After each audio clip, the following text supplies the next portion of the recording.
Selamat datang kembali di pembahasan mendalam kita. Iya, halo. Hari ini kita lanjut lagi nih, masuk ke bab 2 buku The Infinite Game, Simon Sinek. Judulnya Just Cause atau Tujuan Mulia ya, kita sebutnya. Betul, tujuan mulia. Sumber kita ya, bab ini. Kita mau coba bedah bareng, apa sih sebenarnya tujuan mulia itu? Kenapa penting banget? Apalagi kalau kita mikirnya jangka panjang, tanpa batas gitu. Nah, buat mulai, kayaknya ada satu cerita yang, wah, luar biasa sih ini, soal pengorbanan. Iya, kisah Vavilov Institute itu ya. Nah, itu dia. Coba ceritain sedikit deh, pengepungan Leningrad kan, ya, tahun 1941 sampai 44. Iya, betul. Jadi waktu Leningrad dikepung Nazi, kondisinya kan parah banget ya, kelaparan massal. Nggak kebayang sih. Di tengah situasi itu, ada Bank Benih Vavilov. Pendirinya, Nikolai Vavilov, itu punya mimpi besar. Dia mau ngumpulin benih tanaman pangan dari seluruh dunia buat, ya, mengakhiri kelaparan global. Mulia banget tujuannya. Sangat. Tapi yang bikin merinding itu timnya di sana. Mereka sendiri kelaparan parah.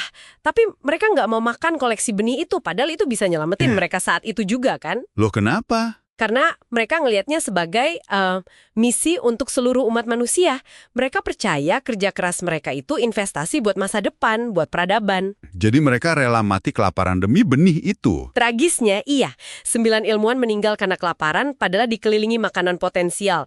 Ini contoh ekstrim pengorbanan demi, yaitu tadi, tujuan mulia. Demi visi jangka panjang.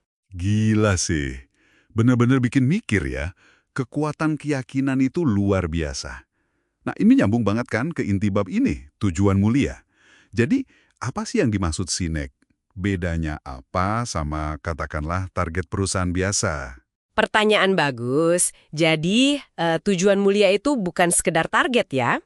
Menurut Sinek, ini visi spesifik tentang masa depan yang kita inginkan, yang belum ada sekarang. Visi yang begitu kuat sampai kita ya rela berkorban untuk mewujudkannya. Dan ini beda loh sama mengapa atau why kita. Kalau mengapa itu kan datangnya dari masa lalu kita ya, asal-usul kita, nilai-nilai kita. Oke. Nah, tujuan mulia itu fokusnya ke masa depan. Dunia kayak apa sih yang mau kita bangun? Mengapa itu sifatnya personal, tapi kalau tujuan mulia, kita bisa milih untuk ikut gabung ke tujuan yang mungkin digagas orang lain. Oke. Jadi, mengapa itu kayak akar kita, dari mana kita berasal. Terus tujuan mulia itu kayak bintang penunjuk arah kemana kita mau pergi. Gitu ya? Menarik. Tepat sekali. Tapi gimana kita tahu kalau sebuah visi itu beneran tujuan mulia yang kuat? Bukan cuma kata-kata manis aja. Sinek ngasih standar nggak sih buat ini? Ada. Dia nggak ngebiarin abstrak kok. Ada 5 standar yang cukup jelas nih, biar sebuah visi bisa dibilang tujuan mulia sejati. Apa aja tuh? Pertama, harus untuk sesuatu. For something. Maksudnya, visinya itu harus afirmatif, positif, dan spesifik. Bukan cuma melawan kemiskinan misalnya. Tapi Lebih ke memperjuangkan hak setiap orang untuk bisa menafkahi keluarganya. Harus jelas apa yang diperjuangkan, bukan cuma apa yang ditolak. Kayak visi pendiri Amerika Serikat soal kesetaraan, hak hidup, kebebasan, itu kan memperjuangkan sesuatu. Oke, paham. Jadi positif dan jelas tujuannya. Terus? Kedua, inklusif. Artinya, harus bisa ngajak orang lain buat ikut berkontribusi. Ngasih waktu, tenaga, ide, bikin semua orang merasa, wah, ini perjuangan gue juga nih. Bukan eksklusif buat kelompok tertentu aja. Masuk akal. Biar banyak yang berasa memiliki ya. Lanjut. Ketiga, berorientasi layanan, service-oriented. Fokus utamanya itu harus memberikan manfaat buat pihak lain, bukan cuma buat yang berkontribusi atau perusahaan itu sendiri. Pemimpin melayani timnya, perusahaan melayani pelanggannya. Kepentingan mereka yang dilayani itu jadi prioritas. Jadi bukan buat keuntungan internal semata ya. Harus ada dampak keluar. Oke. Keempat, Tangguh, resilient. Ini penting banget. Visinya harus bisa bertahan melampaui perubahan zaman.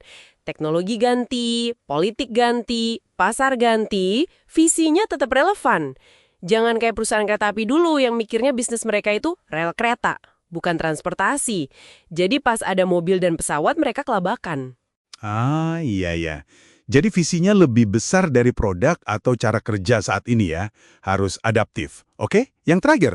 Kelima, idealis. Maksudnya, visinya itu harus besar, berani, bahkan mungkin ya secara realistis nggak akan pernah tercapai 100%. Kayak cita-cita kesetaraan tadi. Kan selalu ada ruang buat jadi lebih baik, perjuangannya nggak pernah selesai. Justru itu yang bikin dia abadi, selalu ada dorongan buat terus maju. Wah, jadi kayak kompas ya. Nunjukin arah terus meskipun kutub utaranya itu nggak pernah benar-benar kita injak. Menarik banget kelima standar ini. Kayak filter gitu ya, buat mastiin visinya kuat. Sinek juga bilang penting buat dituluskan kan tujuan mulia ini. Kenapa tuh? Penting banget. Justru karena sifatnya yang idealis dan jangka panjang itu, gampang banget buat dilupain atau diselewengin di tengah jalan kalau nggak ditulis. Apalagi kalau pemimpinnya ganti atau ada tekanan pasar jangka pendek. Bener juga. Menuliskannya itu bikin dia jadi konkret, jadi pegangan. Memastikan semua orang di organisasi, dari generasi ke generasi, tetap ingat dan jalan ke arah yang sama. Jaga biar tetap di jalur infinite game-nya itu. Oke, jadi jelas banget ya. Punya tujuan mulia itu intinya punya pandangan ke depan yang spesifik, positif, ngajak orang, fokusnya melayani, tahan lama dan gede banget, sampai terus-terusan jadi inspirasi. Bukan cuma soal menang kuartal ini atau tahun depan, tapi benar-benar bangun sesuatu yang bermakna jangka panjang. Persis, esensinya di situ. Dan ini sebenarnya ngasih kita pertanyaan penting buat direnungkan kan? Pertanyaan apa tuh? Ya, buat kita semua yang dengerin. Coba deh pikirin, dalam pekerjaan atau mungkin kehidupan kita sehari-hari, ada nggak sih tujuan mulia yang bener-bener kita perjuangkan? Sesuatu yang lebih gede dari sekedar gaji atau target pribadi? Kalaupun ada, coba deh uji pakai 5 standar tadi. Udah untuk sesuatu, udah inklusif, berorientasi layanan, tangguh, dan idealis. Ini refleksi yang bagus sih buat kita masing-masing.